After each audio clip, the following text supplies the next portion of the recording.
The stories. This photo wasn't meant for you. The photo showed a man standing in a motel hallway holding a key card like he was waiting for someone. Dispatch logs later showed the motel never called for help that night, even though someone clearly should have. In late October of 2016, Lyle Harkness was 34 and worked as a contract insurance adjuster. He spent most weeks on the road, taking storm claims and documenting damage with a tidy little camera. That Monday, he drove into a worn coastal town in the Pacific Northwest, chasing a stack of roof inspections. He wanted a shower, a hot meal, and 8 hours of sleep before a long day of ladders. The Bayshore Motor Lodge was cheap, quiet, and close to the highway, so he took it. The clerk handed him a key card and a receipt, then pointed toward the stairs without much eye contact. Lyle carried his bag up one flight and found his room near the ice machine at the far end. He noticed a security camera in the corner, but it looked old and a little crooked. Inside, the room smelled like bleach and lemon cleaner, which felt oddly reassuring for the price. He tossed his bag onto the bed and checked his phone, hoping for messages from the field office. Instead of a text, an image loaded on his screen, like someone had sent it through a group thread. It was a photo, grainy and slightly tilted, showing a motel hallway under buzzing lights. A man stood near a door, facing the camera, holding a keycard between two fingers. The timestamp in the corner read 11:52, which made no sense because it was only 9. The message line above the photo was blank, and there was no sender name at all.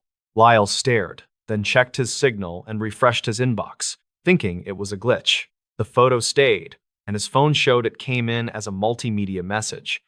He tried to open details, but the sender field looked like a string of zeros. He felt that prickle of annoyance, the kind he got from spam calls and fake bank alerts. He deleted the message, then set the phone down and turned on the bathroom light. 2 minutes later, the same photo arrived again, and his phone chimed like it was proud of itself. This time, the message line had 4 words, and they made his stomach tighten fast. It said, "This photo wasn't meant for you." Lyle glanced at the door, then at the hallway through the peephole, but nothing moved outside. He called the front desk, trying to keep his voice calm and normal. A tired woman answered and asked for his room number, like she was reading a script. He asked if they had a group text system or guest messaging, and she said no. He told her someone sent him a hallway photo that looked like the motel, and she went quiet. After a pause, she said, "Probably a wrong number. Just ignore it." Then ended the call quickly. Lyle did not like how fast she shut it down, so he saved the photo to his camera roll. He zoomed in on the door number behind the man, and the pixels fought him the whole way. Still, he could make out the shape of the numbers, and it looked like 128. His room was 115, and 128 would be down the hall and around the corner. He checked the timestamp again, then looked at the clock on the nightstand to ground himself. He went back to the peephole and watched for a full minute, breathing slow and steady. The corridor was empty, but the light flicker made it feel like a bad video loop. He told himself it was a wrong number, then tried to focus on something normal. He opened his laptop, pulled up his claim notes, and started writing a plan for the morning. That helped, until his phone vibrated again on the bedspread like a trapped insect. The new message was not a photo. It was a short audio file with no title. Lyle hesitated, then pressed play with the volume low, keeping one eye on the door. A man's voice came through, whispering fast, like he was hiding in a closet. "Door 128. "Now," the voice said. "Bring the card. Do not knock." Then there was a click, and the file ended like someone had yanked the battery out. Lyle sat very still, letting the silence settle, trying to decide if this was a prank. He thought about calling the police, then pictured the dispatcher asking what crime happened. He had a weird photo and a creepy whisper, which sounded thin even to his own ears. Still, his job trained him to document first, then act with a clear record. He saved the audio, took screenshots of the message thread, and wrote the time in his notes. A knock hit his door, sharp and short, and it made his skin jump. He moved to the peephole again, his heart thumping hard against his ribs. A man stood in the hall, not the same man from the photo, but close in build. This one wore a faded hoodie and held his hand near the lock, like he expected it to open. He leaned in and said, "You got the picture, right?" in a low, impatient voice. Lyle did not answer, and he did not move the chain, and he kept breathing through his nose. The man tried the handle once, then stepped back and stared at the door like it betrayed him. He lifted his phone, typed something, and waited, as if he expected a reply from the walls. After 10 seconds, he walked away toward the stairs, moving fast but not running. Lyle listened until the footsteps faded, then called the front desk again with shaking fingers. This time, a different clerk answered, a man with a flat voice that sounded half asleep. Lyle said someone just tried his door and asked if there was security on site. The clerk asked if anything was stolen, and when Lyle said no, the clerk sounded bored. He told Lyle to lock the deadbolt and call in the morning if it happened again. Then he added, sometimes locals mess around, and ended the call without taking a name. Lyle decided he was not staying another night, but he also did not want to walk outside alone. He put on his jacket, kept his phone recording audio in his pocket, and stepped into the hall. The corridor smelled like damp carpet and stale smoke, and the buzzing light felt louder now. He walked toward the stairs, passing door 128, and he slowed without meaning to. The door was slightly open, not wide, just enough to show a dark slice inside. Lyle stopped, listening, and he heard a faint shuffling sound, like someone moving a chair. He looked for a do not disturb sign, but there was none, and the hallway stayed empty. He did not want to be a hero, but he also could not shake the whisper from the audio. He pushed the door gently with 2 fingers, and it swung inward with a soft creak. The room was dark, but the bathroom light was on, casting a pale rectangle onto the carpet. A man lay on the floor near the bed, face down, one arm bent under his chest. There was no blood, no obvious wounds, just a stillness that looked wrong in the cheap light. Lyle's throat tightened, and he stepped back into the hall as if the room was radioactive. He called 911, and his voice cracked when he gave the motel name and room number. He stayed outside the open doorway, watching, waiting for the sound of breathing that never came. Police arrived within minutes, followed by an ambulance that did not use sirens in the last block. Officers moved Lyle away and asked him to repeat what happened, and he did it carefully. He told them about the photo, the text, the whisper audio, and the man who tried his door. A detective asked to see the messages, and Lyle handed over his phone with trembling hands. The detective's face changed slightly when he saw the photo, like he recognized the setting. The motel hallway was taped off, and guests were asked to stay in their rooms. Lyle sat in a plastic chair near the lobby, giving a written statement with a dull pencil. He watched the clerk avoid looking at him, and he noticed her hands shaking when she poured coffee. Around 1 in the morning, a detective named Maris Grieve asked Lyle to come outside to talk. She was blunt, but not cruel, and she asked why he saved the photo instead of deleting it. Lyle told her his work made him keep records, and he thought it might be a scam. Grieve nodded and asked if he recognized the man in the photo, and Lyle said no. She asked if Lyle had any enemies, any business disputes, any reason someone would target him. Lyle almost laughed, because his life was boring and mostly spreadsheets, receipts, and long drives. Grave wrote something down, then said the man in room 128 was not a guest. The dead man's wallet had no cash and no cards, just a library card and a folded receipt. The receipt was from a print shop in town, dated 2 days earlier, and it listed photocopies. Grieve said the room was rented under a fake name, paid in cash, and checked in by a woman. That woman left before dark, according to a bartender across the street who saw her smoking outside. Greve kept saying reportedly and so far, like she was careful not to build a story too early. Lyle asked about the guy who tried his door, and Grieve said the motel cameras were broken. Lyle did not believe that. Not fully, because he saw the camera in the hallway corner. He asked if the camera had been checked, and Grave gave a tired half smile. She said the camera housing was real, but the line was cut inside the wall months earlier. Then she asked again about the messages, and Lyle felt the question underneath the question. Back in his room, escorted by an officer, Lyle copied the files to his laptop as a backup. He listened to the whisper audio again through headphones, trying to catch background sounds. Under the words, there was a tiny rhythm, like a washer thumping or a vending machine hum. He played it beside the open window, and the hum lined up with the ice machine outside. It meant the whisper came from this floor, close enough to hear that steady mechanical beat. He opened the photo in editing software and boosted contrast, careful not to change the original file. At the bottom edge, a reflection showed in the glossy paint of a door across the hall. It was faint, but it looked like a phone held up by someone standing low and close. The angle suggested the photo was taken from near the carpet, like someone crouched or hid. Lyle wrote that down, then stopped, realizing he was acting like a detective on no sleep. The next morning, Grieve met him in the lobby and asked for that backup copy. She said digital evidence could vanish, and she did not want to rely on one device. Lyle handed over a flash drive, and she thanked him without warmth, just professional focus. Then she asked a new question, and it landed heavy in the quiet lobby. She asked if Lyle knew what a war-driving rig was, and Lyle said he had heard of it. Greve explained it in plain language, like she had done it before with nervous civilians. Someone nearby had used a laptop or hotspot to spoof a phone number and push messages. It made the sender look like nothing, and it made the target look random. Lyle asked why they would target him, and Grieve said that part was still unclear. Then she slid a printed photo across the counter, and it was the same hallway shot. On the back of the print, someone had written 2 letters and a time, all in blocky ink. It read, LH 1150. And Grieve watched Lyle's face as he read it.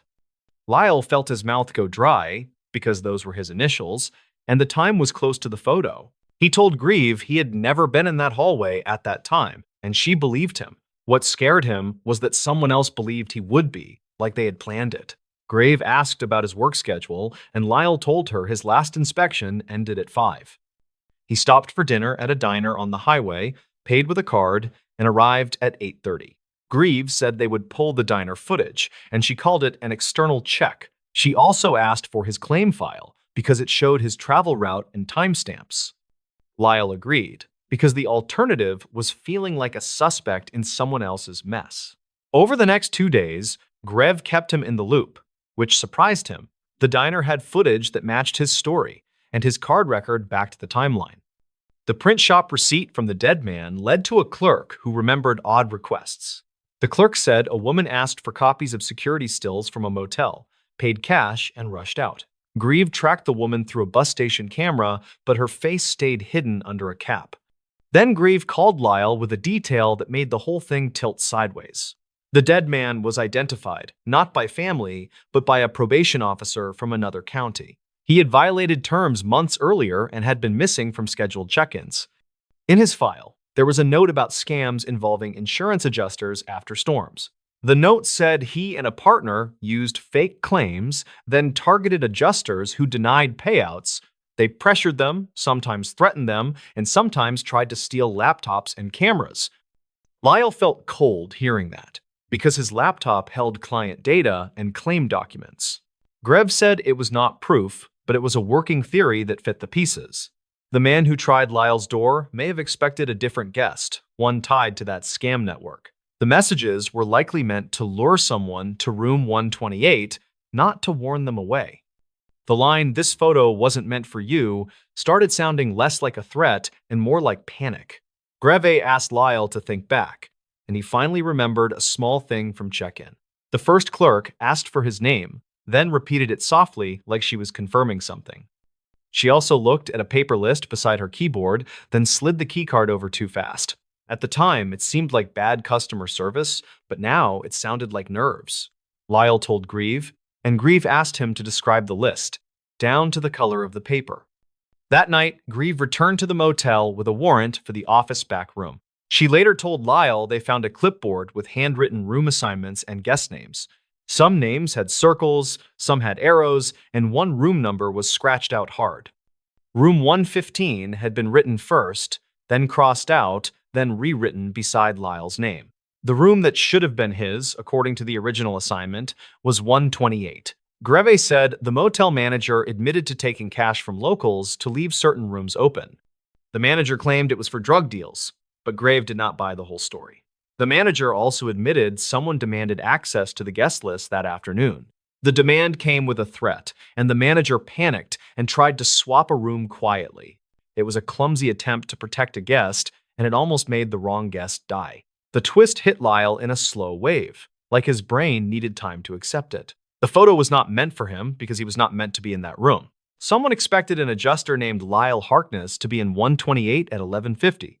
Someone else, maybe the clerk, tried to reroute him to 115 without admitting why. The person sending the photo realized the swap too late, and the warning was all they could do. Greb said the man in the hoodie was likely the partner, arriving to finish a theft or a threat.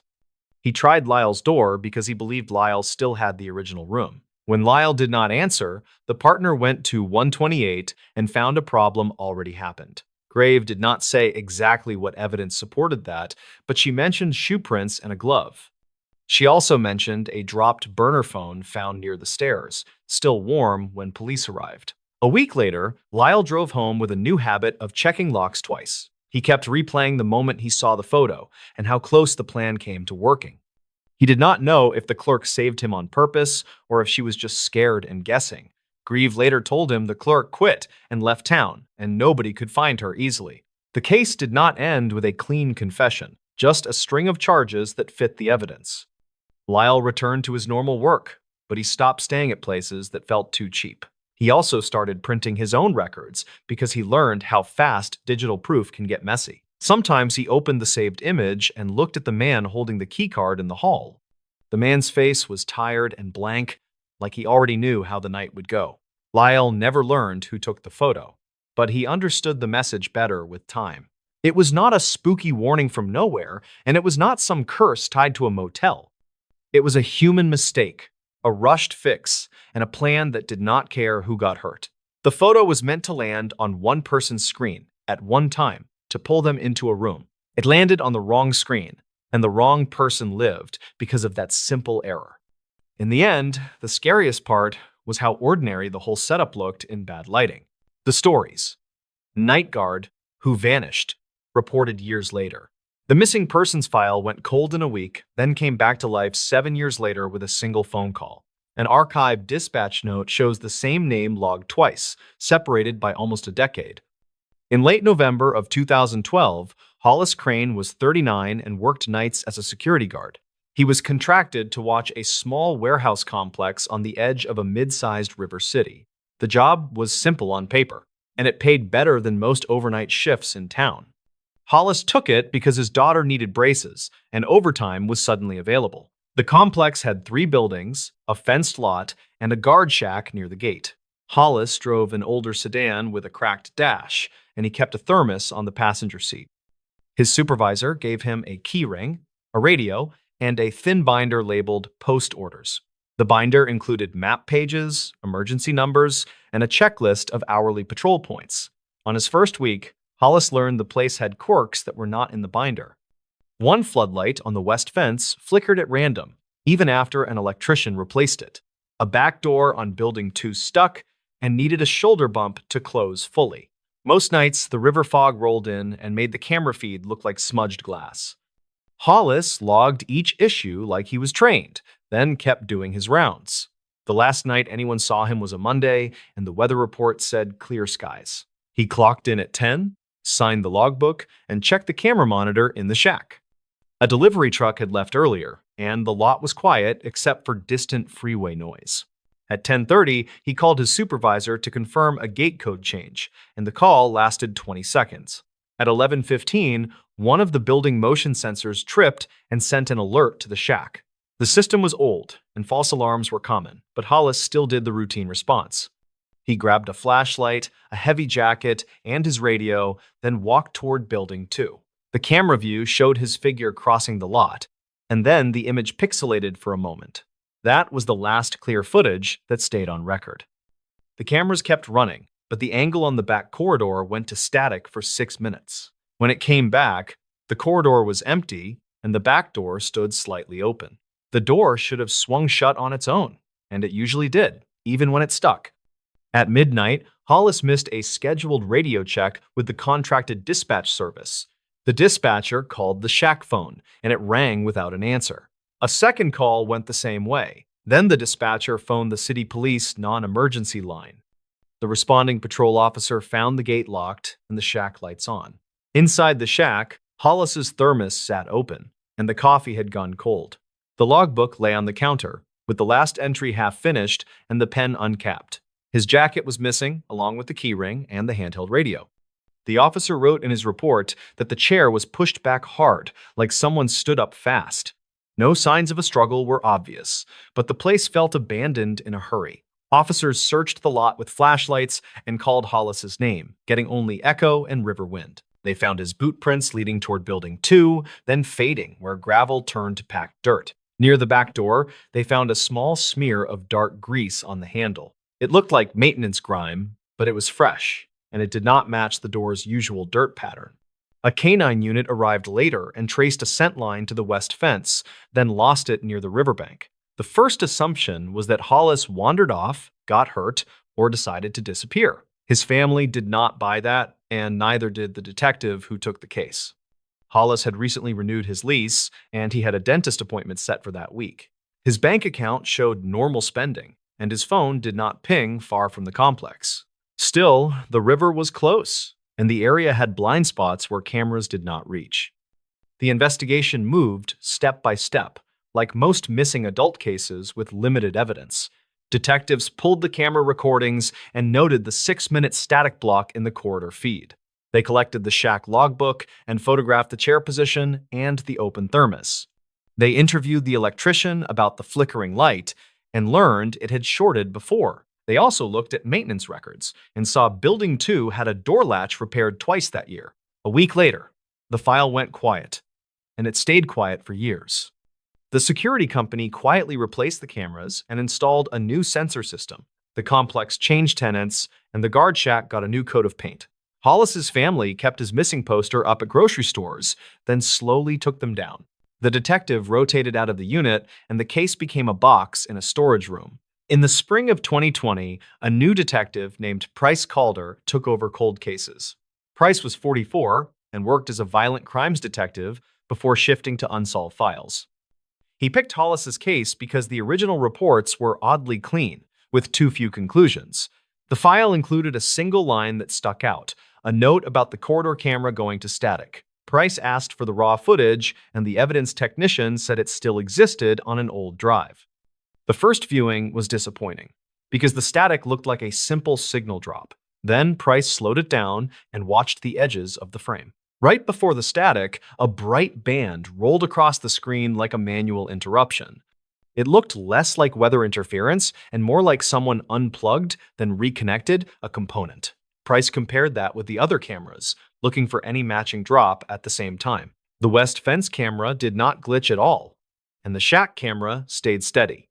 That meant the corridor feed failed alone, not as part of a system-wide outage. Price wrote that down, then called a retired technician who had installed the system. The technician reportedly said that specific camera line ran through an exposed junction box near the west fence.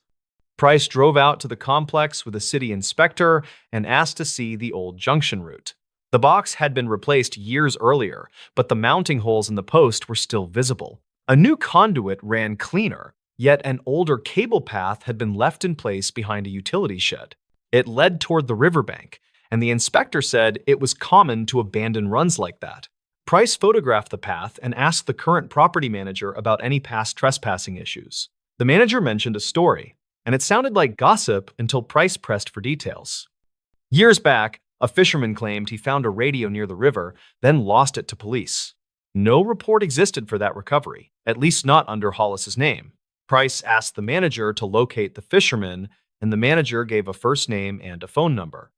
2 days later, Price reached the fisherman and heard a nervous pause before any answer. The fisherman said he had found a handheld radio in Reeds sometime in early December of 2012. He claimed he called the number on it, and a man answered and told him to leave it alone.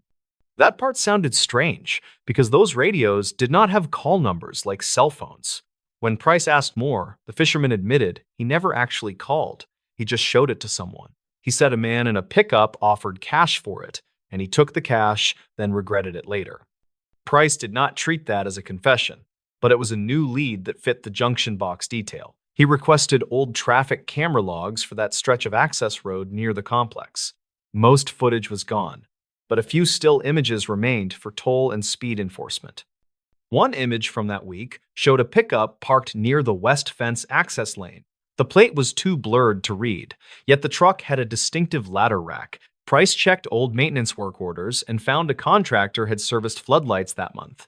The contractor's truck in the paperwork had a ladder rack. The name on the invoice was a small electrical firm that had since dissolved. Price ran the owner's name and found it tied to another investigation from years earlier. It involved theft from job sites and a pattern of selling company gear for cash. Price pulled the old interview with the electrician who replaced the flickering floodlight. That electrician had said the light shorted before, and he had replaced the head twice. Price asked a modern technician to inspect the current light circuit. They found evidence of repeated tampering in the conduit, with tool marks under the protective sleeve. It was not proof of a crime, but it suggested someone had been inside that line more than once. The case stayed frustrating until a different phone call landed on Price's desk. In late September of 2020, a hospital social worker called the police tip line. She said an older man had checked in, confused and dehydrated, and he kept repeating a name. The name was Hollis Crane, and the man insisted he was Hollis, despite missing teeth and heavy weight loss. The hospital could not confirm identity, but his fingerprints were taken as part of intake. Those prints matched the missing file, and the match was confirmed by a state lab technician. Price drove to the hospital and met the man in a quiet room with a nurse present. Hollis looked older than his age, and his hands trembled when he lifted a cup. He recognized his own name, but he struggled with dates and places. When Price asked about the warehouse, Hollis stared at the wall and said, "They said I was wrong." He then asked if his daughter was still in middle school, which made the nurse look down. Over several interviews, Hollis gave fragments that Price treated as witness statements, not perfect memory. He recalled walking to Building 2, then hearing his radio crackle with a voice he did not recognize. He said the voice told him the back door was open and that he needed to check inside. That instruction did not match the dispatch service, which never gave site-specific commands. Hollis said he stepped into the corridor and someone behind him shut the door hard. He remembered a bright light in his face and a chemical smell that made his throat burn. Then he remembered being in a vehicle, hearing river water, and feeling cold air through a broken window. After that, his memories became like short clips with missing sound. He remembered being told his name was different and that he had been caught stealing. He remembered paperwork on a table and a hand guiding his fingers to sign. Hollis said he refused, and the hand slapped him, then the room went dark again. Price did not accept every piece as literal, but the pattern sounded like coercion and control. The hospital ran toxicology, and traces suggested long-term exposure to sedatives, though not definitive. A doctor noted possible head trauma and suggested his memory could be fragmented by repeated injury. Price asked Hollis about the ladder rack truck, and Hollis flinched before answering. He said he remembered a metal clang, like a ladder shifting, and a voice that whistled on certain words. Price compared that with old recordings, including the dispatch call placed by Hollis at 10:30.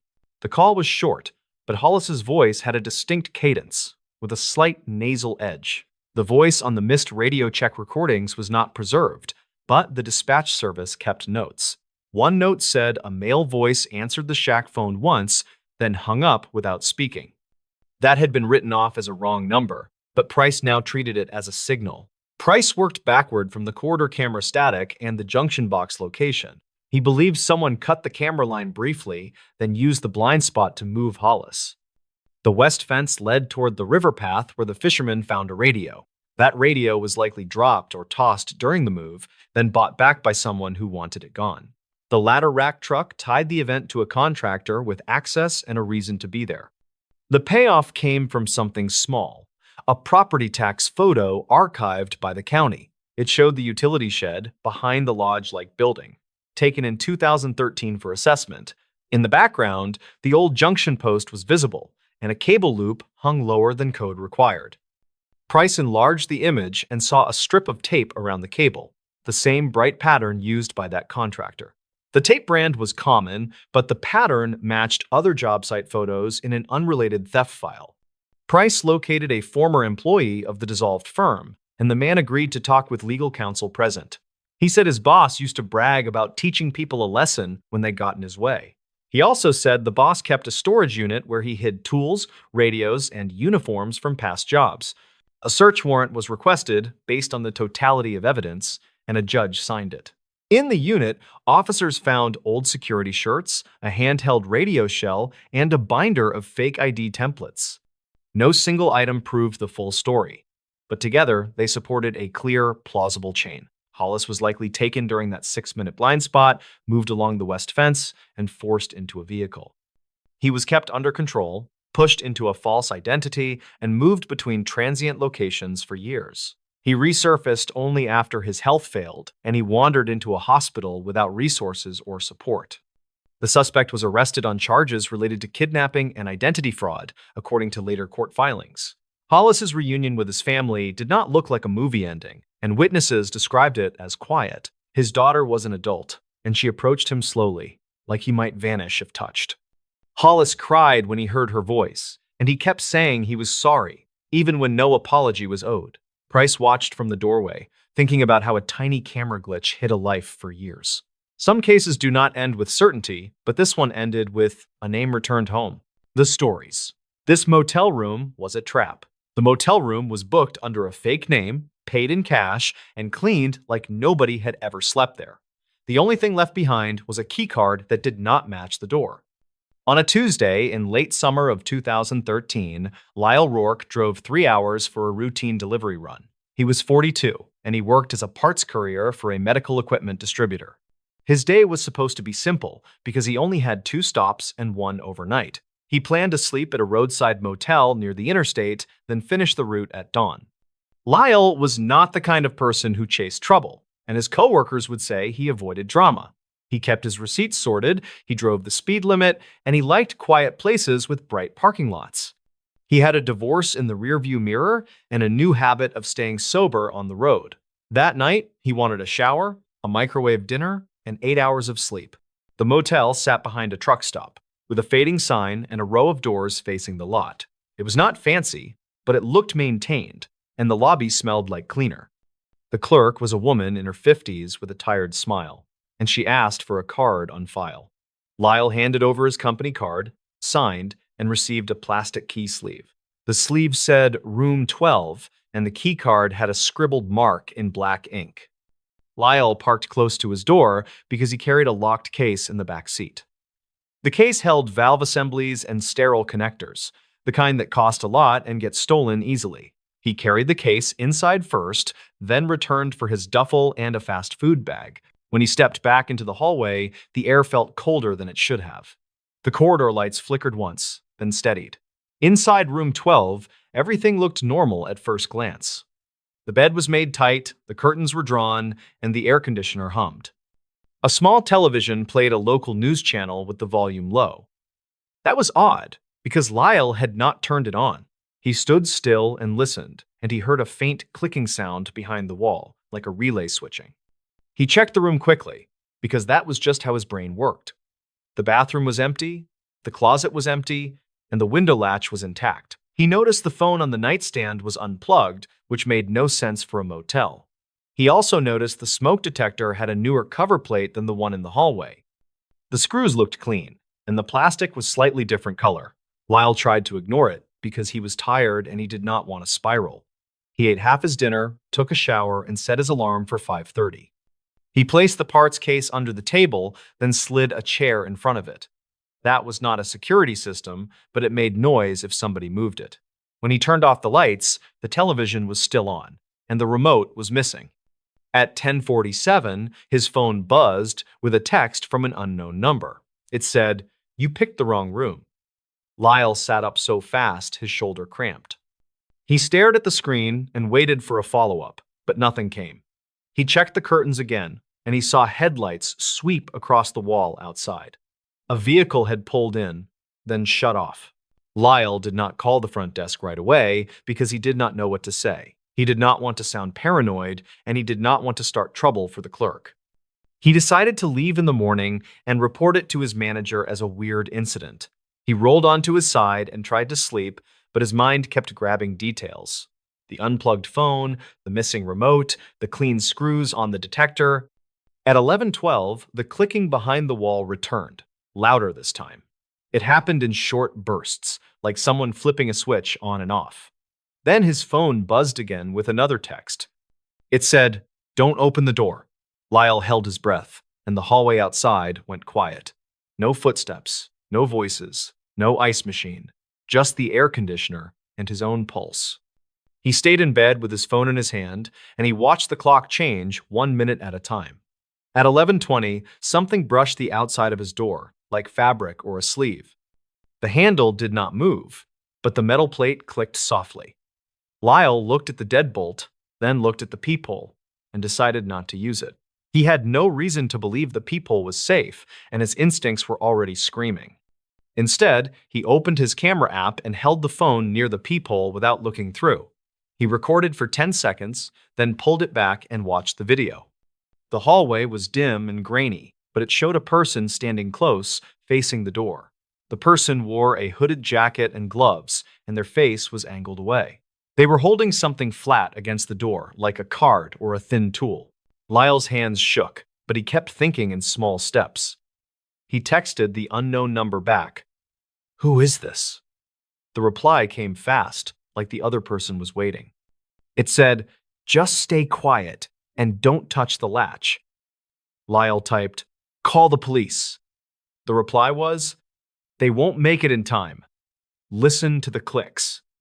As if on cue, the clicking behind the wall started again.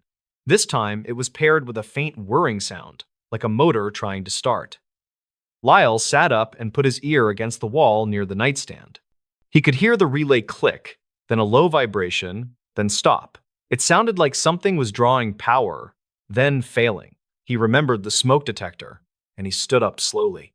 He kept his shoes on, and he kept the phone in his hand.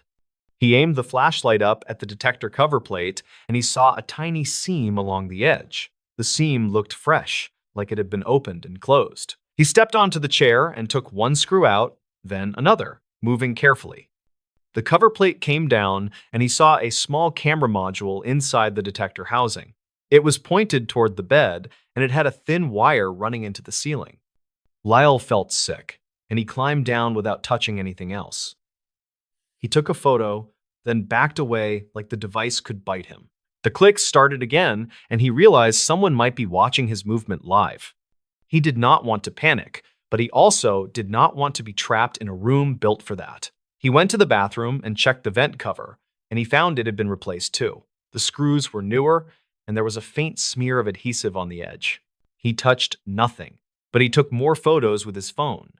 Then he heard a soft tap on the door, followed by a whisper he could not understand. Lyle typed another text to the unknown number. "Are you in the hallway?" The reply was, "No, but they are." He typed, "Who are they?" The reply was, "Wrong people, wrong day." Then the phone buzzed with a final line. It said, "When the clicks stop, move."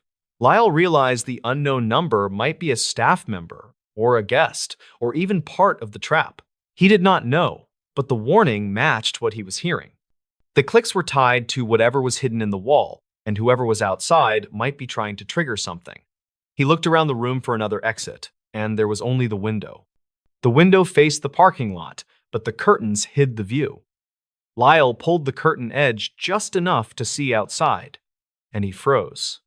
A dark sedan was parked 2 spaces away with no front plate visible. The driver's seat was occupied, and the person inside was watching his door. In the glow of the lot light, Lyle saw a second person crouched near the door frame, working with a tool. Lyle stepped back from the window and tried to breathe. He considered calling 911, but his phone had one bar, and the call might fail.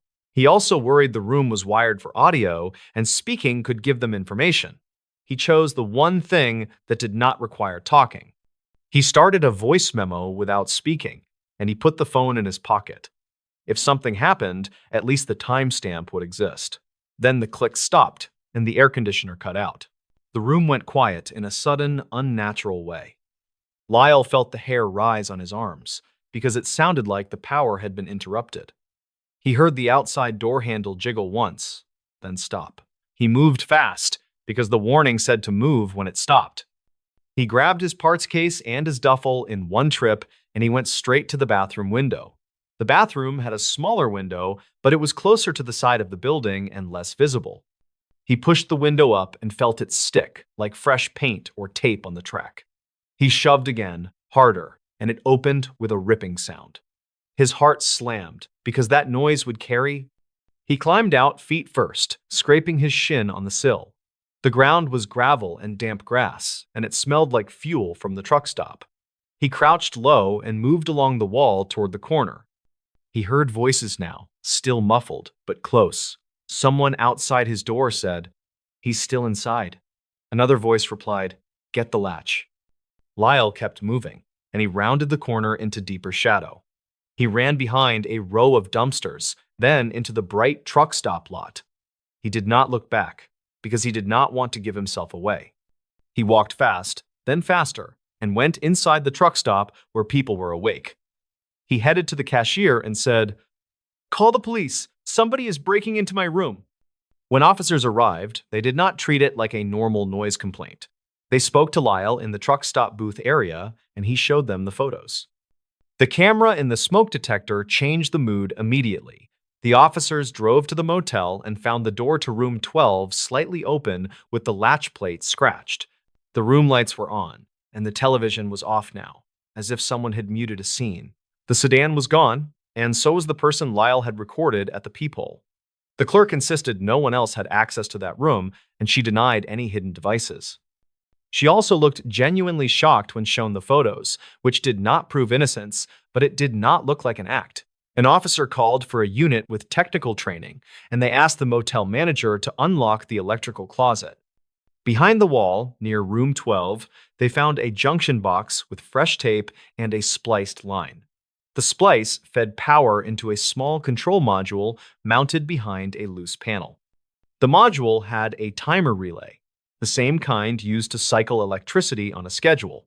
It could cut the air conditioner, cut the lights, and send power to the ceiling wire. It was not a high-tech weapon, but it was enough to unsettle someone and control the room. The investigation stretched into weeks, and most of it played out in paperwork and interviews. Officers collected Lyle's phone video, his photos, and the voice memo timestamp. They obtained motel keycard logs and learned something simple but important. The key sleeve handed to Lyle was marked room 12, but the keycard itself had been encoded for room 16. The scribbled black ink mark was a quick cover, meant to hide the mismatch. That meant Lyle was never supposed to be in room 12, at least not according to the card. Somebody at the desk either made an error or someone swapped sleeves on purpose. The clerk swore she did not swap anything, and her shift had a gap where she left to restock towels. Cameras in the lobby were broken that week, and the manager admitted it casually. That detail made investigators look harder, because broken cameras are common excuses.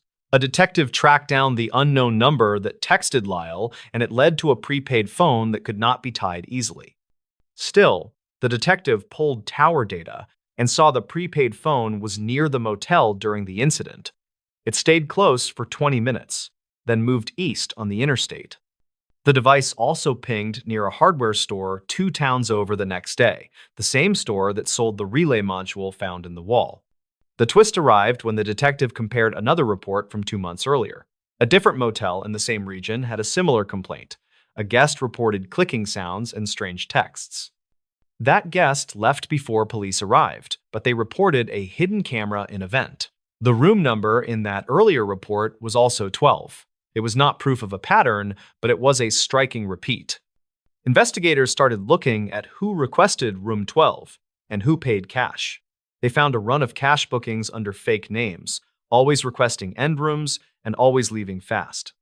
The employees remembered the same detail: a dark sedan, no plate on the front, driver wearing a cap. No one had a clear face, but the pattern suggested the trap was for a specific kind of target.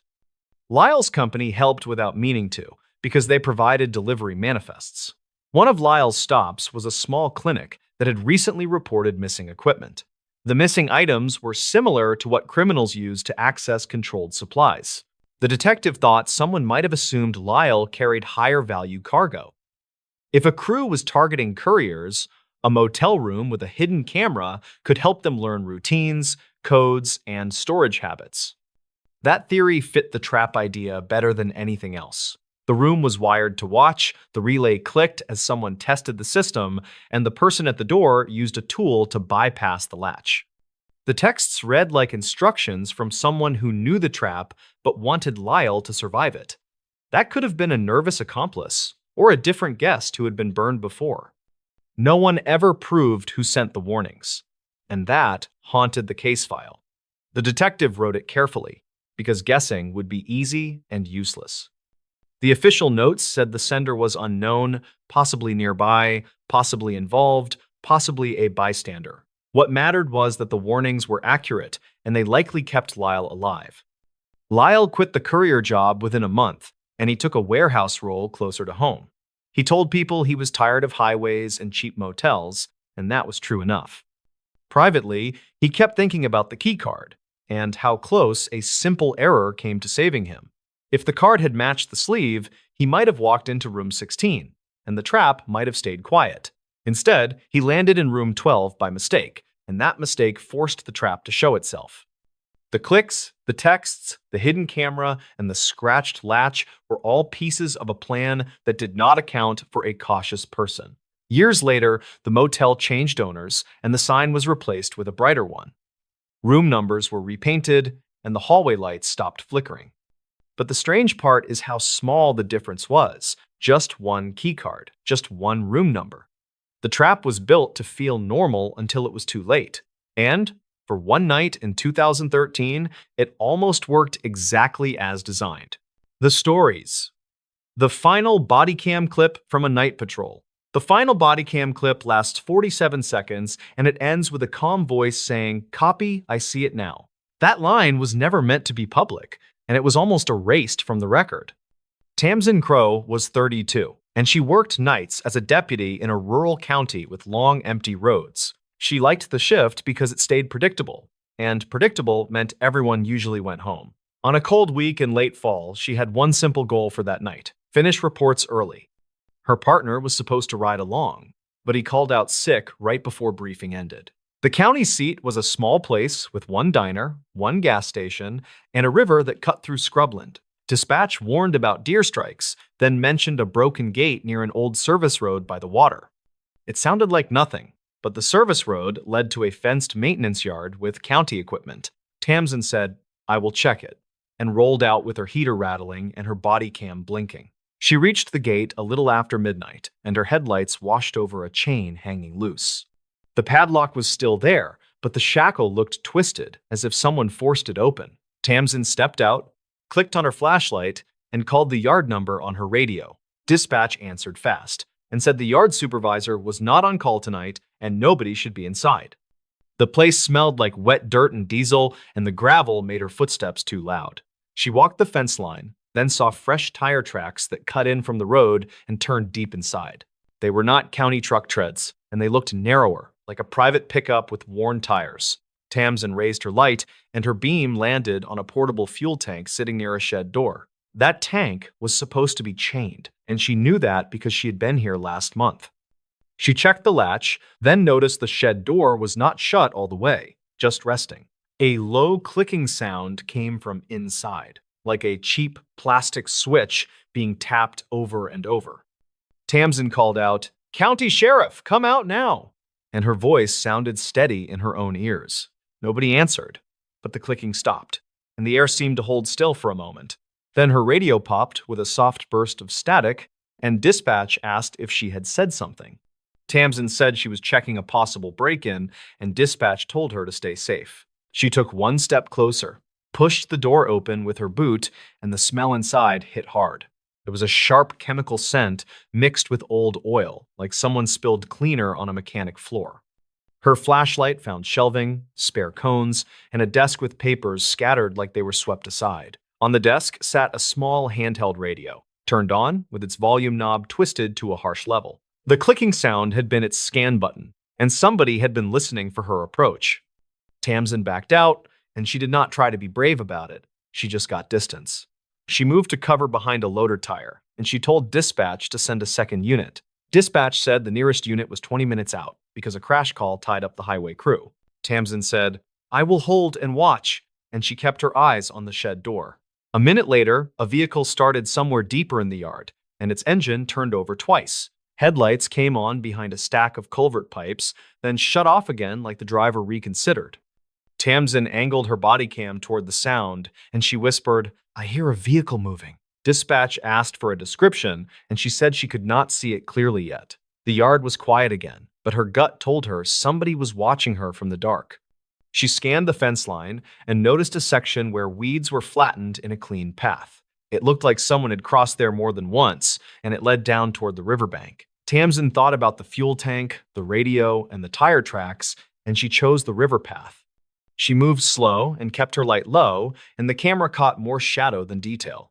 At the river edge, she found a small aluminum skiff pulled into the reeds, still wet on the seats.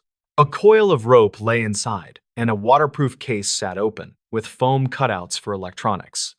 That case was the kind search teams used, but the sticker on it was peeled away on purpose. Tamsin took out her phone, snapped photos, and spoke the time out loud for the recording. Her radio crackled again, and this time the voice was not dispatch, it was a deputy voice. It said, "All units, stand down on the yard, false alarm," and it used the right channel. Tamsin froze because the voice sounded like Dorian Pike, a day shift deputy she barely knew. She keyed up and said, "Dispatch, confirm that order," and she waited for the answer. Dispatch came back, tense and careful, and said they did not give that order.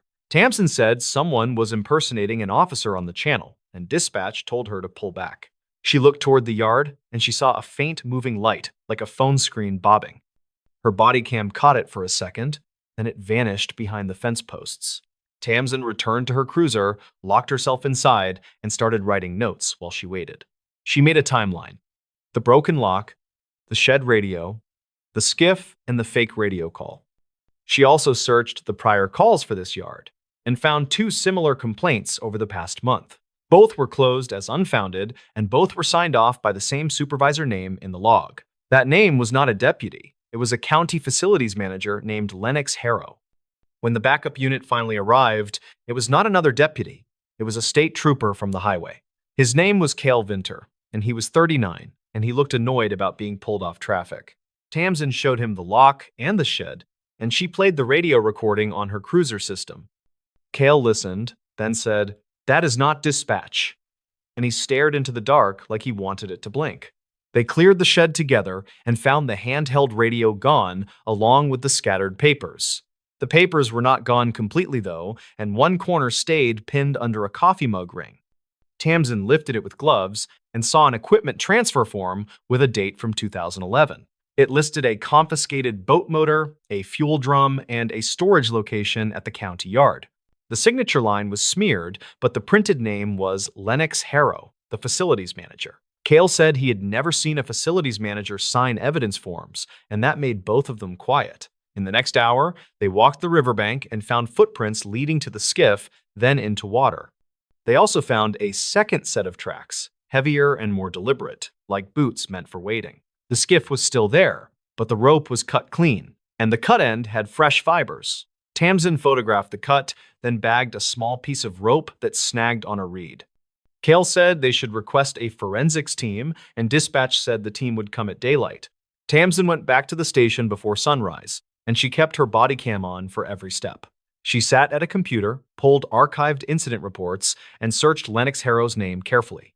She found a civil complaint from 2012 about missing impound items, dismissed for lack of proof. She found a memo about unauthorized overtime, and another about keys not being returned after a project. None of it proved anything, but it formed a pattern that made the yard feel less random. She also checked the radio impersonation angle because that was the part that bothered her most. The voice that sounded like Dorian Pike had used the right code words, but the cadence was off. Tamsin asked dispatch for the recording, and dispatch sent a copy through the internal system. Tamsin listened with headphones, and she heard a faint second sound behind the voice, a mechanical tick. It matched the scan button rhythm she heard earlier, like the same device was near the speaker. At noon, she approached Dorian Pike at the station, careful to keep it casual and non-accusing. Dorian was in uniform, healthy, and clearly not sick, and he asked why she looked tired. Tamsin said someone used his voice on the radio last night, and she watched his eyes closely. He looked surprised, then defensive, and said, "That is not funny." "Who said that?" Tamsin said she had the recording, and Dorian asked to hear it, then went pale when it played. Dorian said he was home asleep, and his phone location history backed that up without much effort. He also said his department-issued radio was missing last week for a day, then returned to his locker. He thought it was a prank, and he did not report it because he did not want trouble. Tamsin wrote that down, then asked who had access to lockers during maintenance. Dorian said facility staff sometimes entered the area for repairs, and he mentioned Lennox Harrow by name. The daylight forensics team arrived at the yard, but the scene had already cooled and dried. They found partial prints on the shed door, and they lifted a palm smear from the desk edge. They also found a single hair caught on a nail by the shed, and they collected it without comment. The rope fiber matched commercial marine rope, common and not traceable without more context. Still, the tech noted the rope was cut with a clean blade, not torn by strain. That evening, Tamsin reviewed her own body cam from the river, and she saw something she missed. In one frame, when her light swept the reeds, a reflective strip flashed, then vanished again. It looked like safety tape, the kind used on work jackets, not on fishing gear. County facilities workers wore jackets like that during night callouts, especially in cold weather. Tamsin marked the time code, then pulled the yard roster for who had keys after hours. The key sign outlog was thin, almost too neat, and it showed one entry for that night. It listed Lennox Harrow taking keys for an equipment check, then returning them before midnight. That entry did not match what Tamsin saw, because the activity happened well after midnight. When she asked the desk sergeant about the log, he shrugged and said the county ran its own system.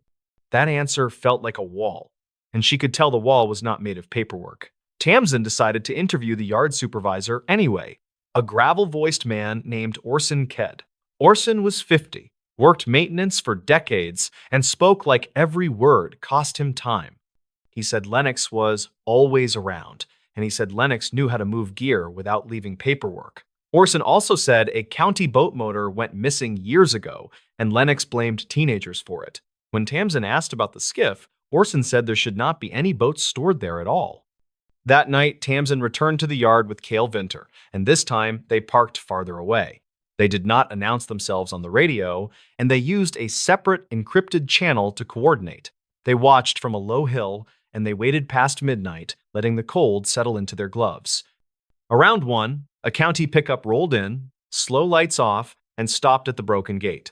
A man stepped out wearing a reflective work jacket, and he carried bolt cutters in his left hand. Cale filmed through binoculars, and Tamsin kept her body cam aimed steady from the shadow. The man opened the gate like he owned it, then drove inside and shut it behind him. He went straight to the shed, and a small light flickered within, then snapped off again.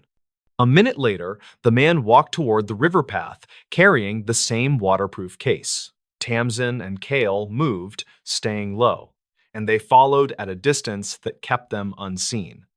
At the reeds, the man knelt by the skiff, and he lifted the floor panel like he knew the latch. He pulled out a compact radio scanner and a second handheld police radio with its antenna removed. He placed them in the case, then reached for the rope, but paused as if he heard something. Tamsin stepped forward, lit him up with her flashlight, and said, "Hands where I can see them." The man flinched, then tried to smile, and the smile did not reach his eyes. It was Lennox Harrow, mid-40s, clean-shaven, and wearing county patches on his sleeves. He said, "This is a misunderstanding," and he glanced toward the water like he hoped it could help. Cale came in from the side, identified himself, and ordered Lennox to the ground. Lennox hesitated, then complied, but his hands trembled the way guilty hands often did. Tamsin cuffed him, then asked why he had a police radio and why he mimicked a deputy voice. Lennox said he found the radio in the shed weeks ago, and he claimed he kept it for safety. Tamsin did not argue. She just asked what was inside the skiff and why it was hidden. Lennox said it was county property, and he said he was moving it to prevent theft. Cale opened the case, and the contents told a different story, including a seal bag with cash inside. There was also a small hard drive labeled with tape and marked with a date in 2011. They brought Lennox to the station, and they logged the items as evidence under Cale's authority. The hard drive was sent to a regional tech unit because local staff did not have the tools.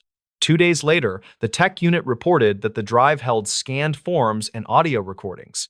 The recordings were dispatch channel captures, and some were cut together to imitate deputy voices. One file was labeled with Dorian Pike's name, and it contained voice samples from roll call chatter. It looked like Lennox had been building a toolkit to control the radio traffic when needed. The scanned forms on the drive showed equipment marked as destroyed, then reappearing as transfers. Some items were small, like fuel cards and radios, but others were bigger, like motors and generators. The pattern suggested a slow theft ring, where county gear vanished and then got sold off quietly. That could explain the skiff and the rope and the late-night trips to the river. What it did not explain was the title line from Tamsin's final body cam clip, "Copy. I see it now." Tamsin did not understand that line either until the captain called her into his office. He told her the county attorney wanted the case kept tight, and he warned her about publicity. Tamsin asked about the final clip and why the station archive showed her body cam ended early. The captain avoided her eyes, then said the upload had a corruption issue during transfer. Tamsin knew that was weak, because body cam files had checksums and redundancy, and corruption was logged. She went back to the evidence room and she requested the original body cam card under protocol. The technician on duty, a careful woman named Briar Sloan, said the card was missing from the sleeve. Briar said it came in, then it was pulled for review, and the request line was signed by command. Tamsin asked who reviewed it, and Briar said she could not say, but her face showed she hated it. Tamsin left, then sat in her cruiser, and she listened to the copy she saved on her own system. Tamsin had made a habit of exporting her own clips to include with reports, which was allowed at the time. Her exported file was not perfect, but it captured audio clearly, including the last 47 seconds. In that clip, after she cuffed Lennox, a second voice came over the radio, low and confident. It said, "Bring the case to the south lot, do not book it," and it used a supervisor call sign. Tamsin replied without thinking, "Copy, I see it now," because she saw headlights approaching from the south lot. Those headlights belonged to a command SUV, not a patrol unit, and it arrived within minutes. A supervisor stepped out, not the captain, but a lieutenant who handled county contracts and budgets. His name was Stellan Ward, and he told Tamsin to turn Lennox over and let the county handle it. In the clip, Tamsin asked if Lennox was being arrested, and Stellan said, "He is not going downtown." Cale Vinter challenged him, and Stellan said the state trooper had no jurisdiction on county property.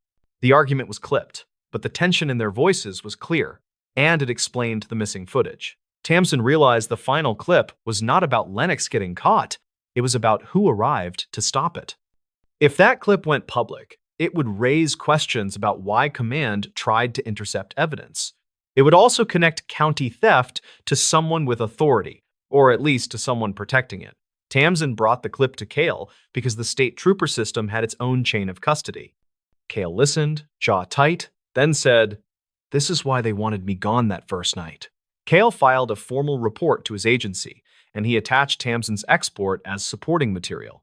He also requested an outside investigation, and he did it through channels above the county level.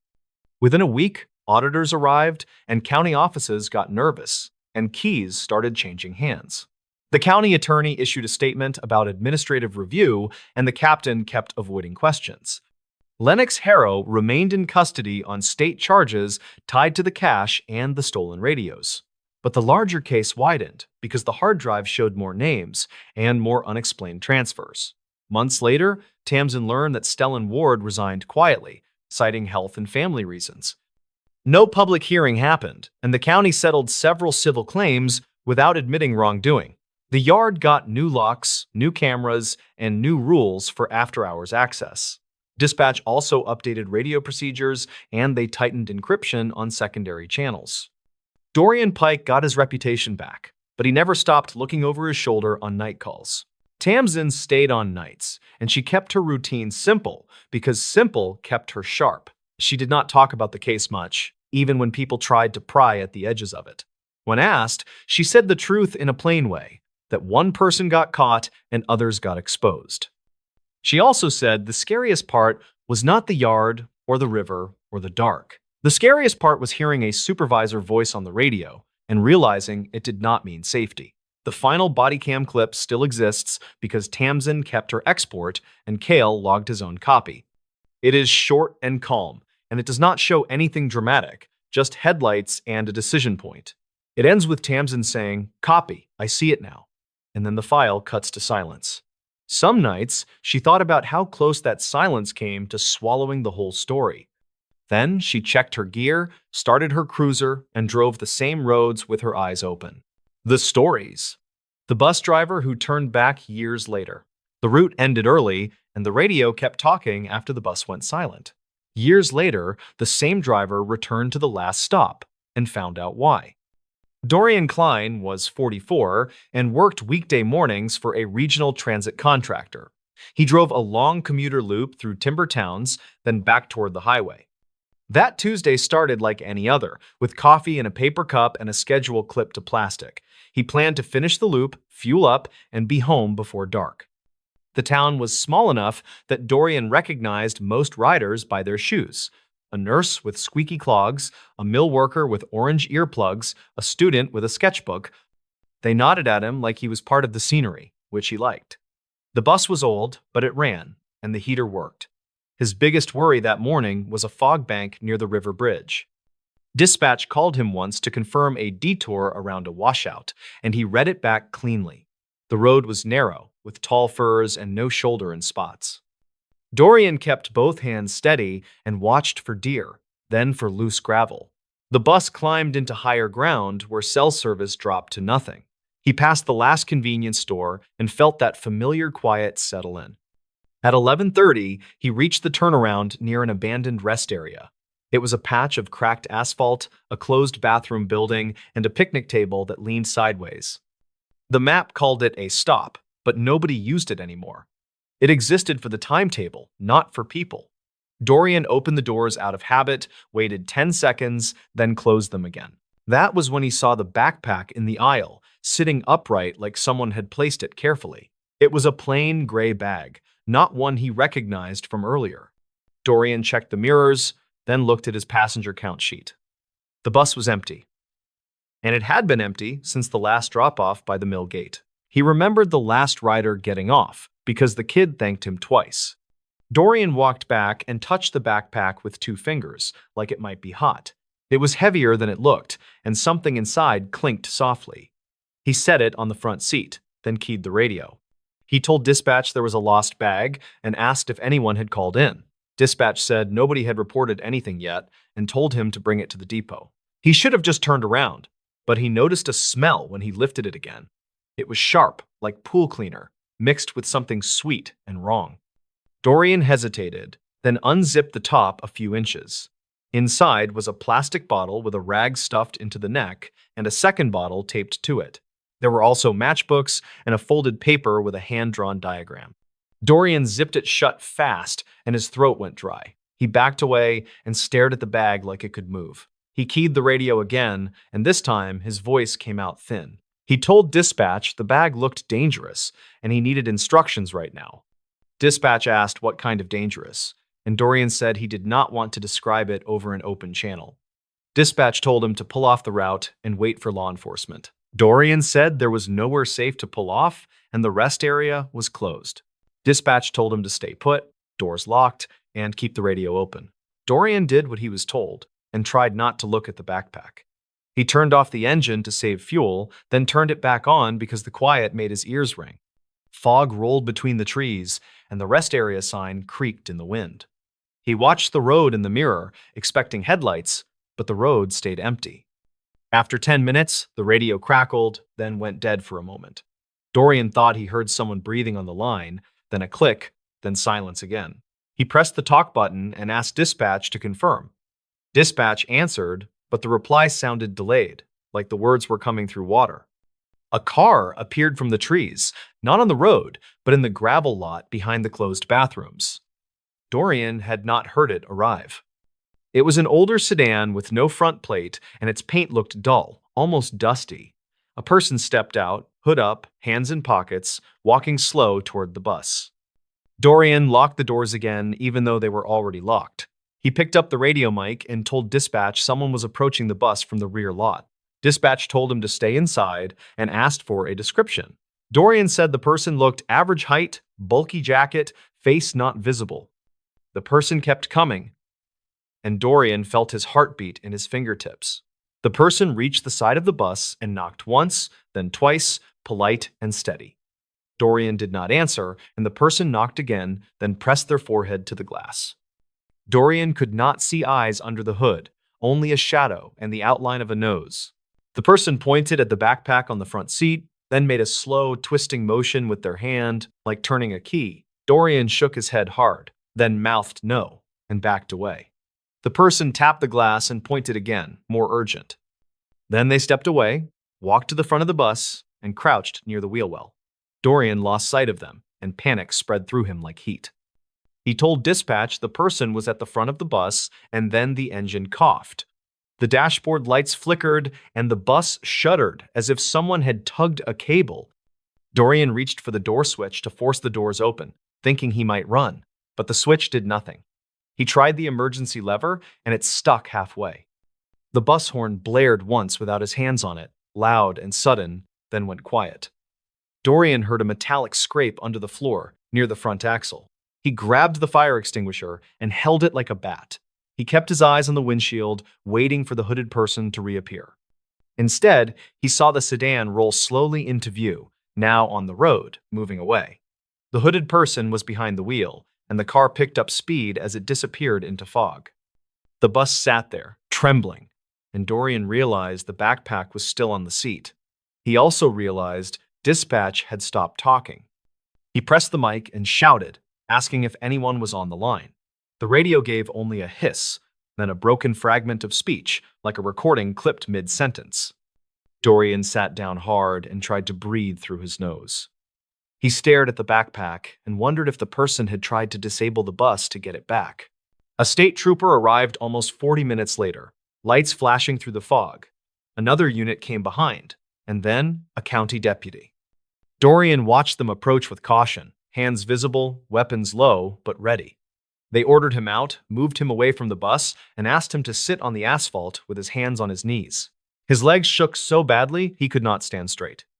The trooper entered the bus with gloves on and carried the backpack out like it was alive. The deputy asked Dorian to repeat everything, and Dorian did, word by word. He told them about the smell, the diagram, the hooded person, the strange radio delay. He told them he had not touched anything after the first unzip. The deputy nodded, but his eyes stayed flat. They shut the road down for hours and brought in a specialist from another county. Dorian saw them place the backpack in a thick container and load it into a truck.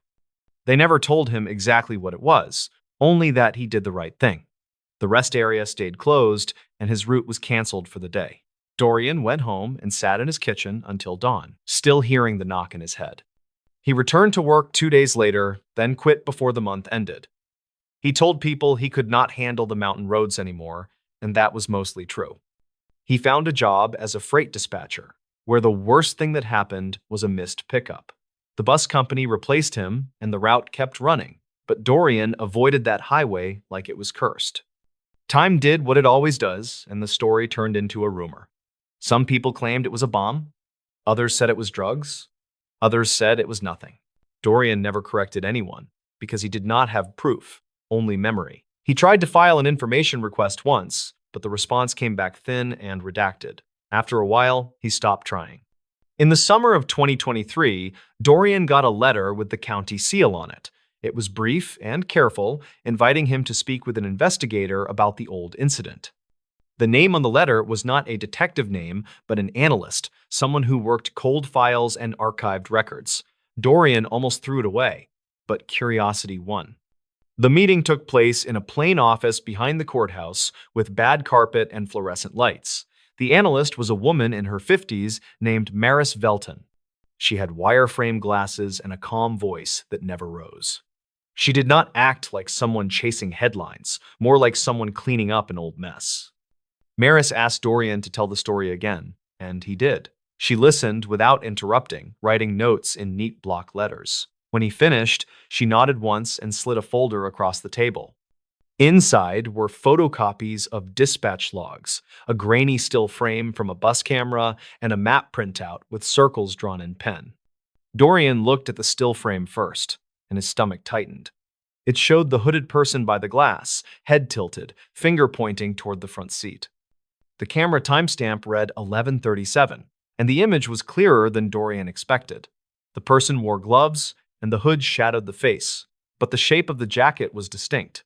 Dorian recognized the bulk at the shoulders, like thick padding. Maris tapped the dispatch logs with her finger and said the radio delay was real. The audio had been recorded at the dispatch center, and the waveform showed dropouts. The recording also contained an odd segment, a brief voice that was not dispatch. It sounded like a man, speaking low, saying, "Turn the key and come back." Dorian felt his skin prickle because that was the exact gesture the hooded person made. He asked Maris who said it, and she said they did not know. The channel was supposed to be secure, but on that stretch, it could be reached by a strong enough handheld. Maris said the voice might have been close to the bus, using the terrain to push signal. Maris then showed him the map and asked if he had ever looked behind the rest area bathrooms. Dorian said he saw the sedan back there and nothing else. Maris said deputies searched the area that day, but their search was limited by fog and time. She said a new search had been done recently, after a forestry crew found something odd during brush clearing. Dorian asked what they found, and Maris paused before answering.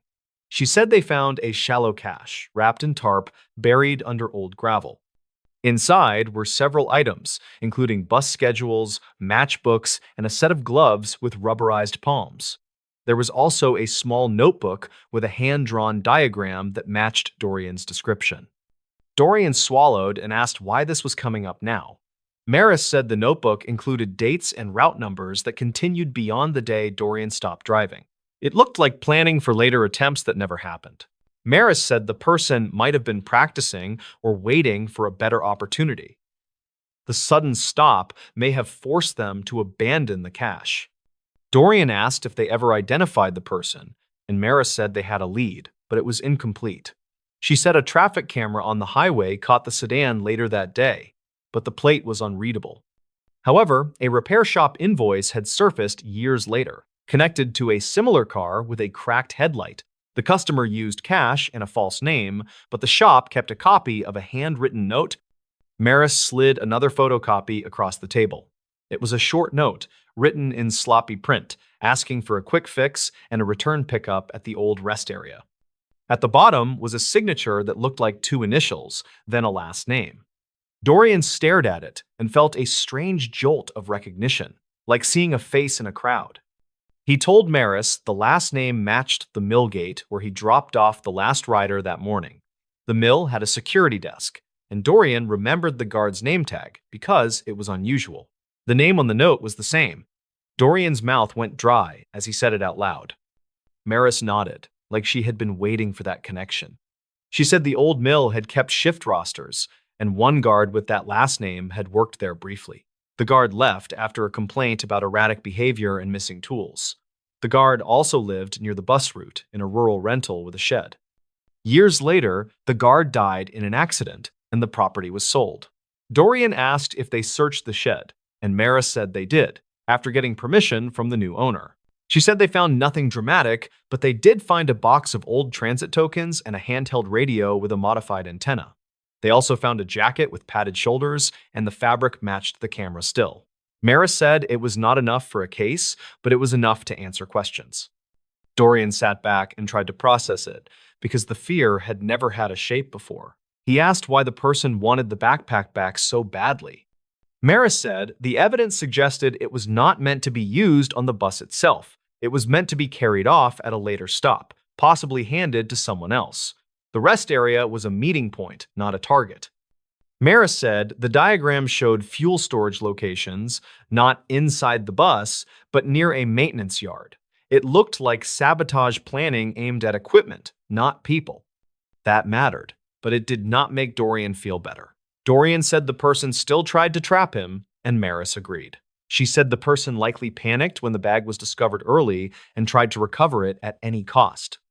Dorian asked about the strange moment with the horn and the door switch.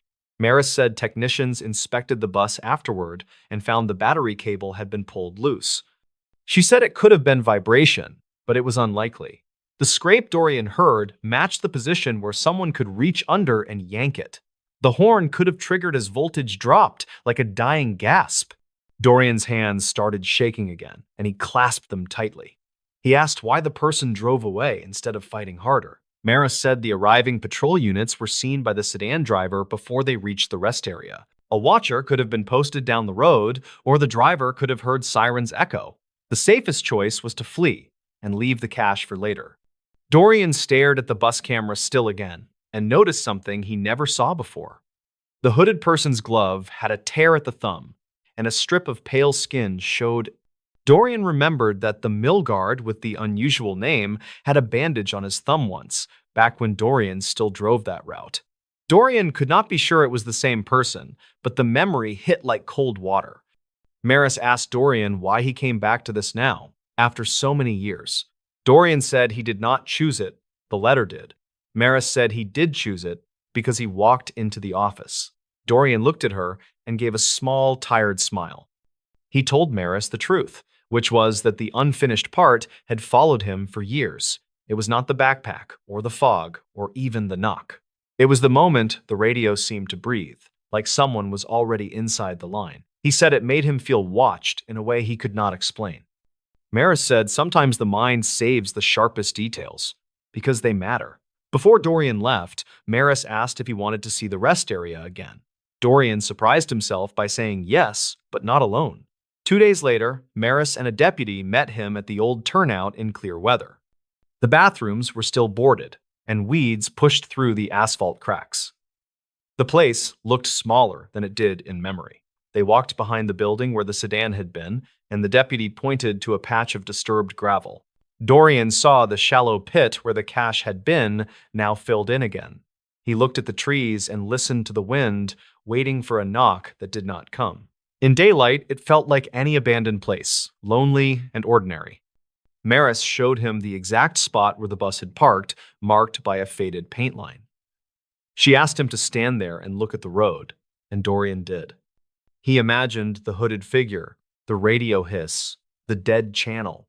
He imagined the moment he chose to unzip the bag and the moment he chose to zip it back up. Dorian realized that small choices were the whole story. If he had ignored the bag, it might have been carried off later. If he had opened it fully, something could have spilled or sparked. If he had opened the doors to speak with the hooded person, the person might have gotten inside. The route could have ended in a different kind of silence. The deputy told Dorian they were closing the old file as far as they could. They had a likely suspect, but no living person to charge, and no clear proof of an intended crime. The evidence would be preserved, and the maintenance yards had new security measures now. Dorian nodded, because that was as close to an ending as reality often gave. On the drive back, Dorian watched the trees slide past and felt his shoulders relax for the first time in years. The fear did not vanish, but it shrank into something he could carry without dropping everything else. He had come back, and the place did not swallow him. He had faced the last stop, and it stayed quiet. That night, Dorian slept with the window cracked, and the cold air felt clean. He still dreamed of the knock sometimes, but now the dream had edges. It was no longer a faceless force in fog, it was a person making desperate choices. Dorian did not forgive that person, but he finally understood the shape of it. The next morning, Dorian drove to work in his own car and merged onto the highway without flinching. He watched a city bus pull into a stop and open its doors, ordinary and loud. For a moment, he imagined the driver inside, doing the job, trusting the schedule, trusting the radio. Dorian hoped that driver never had to turn back years later, just to learn why.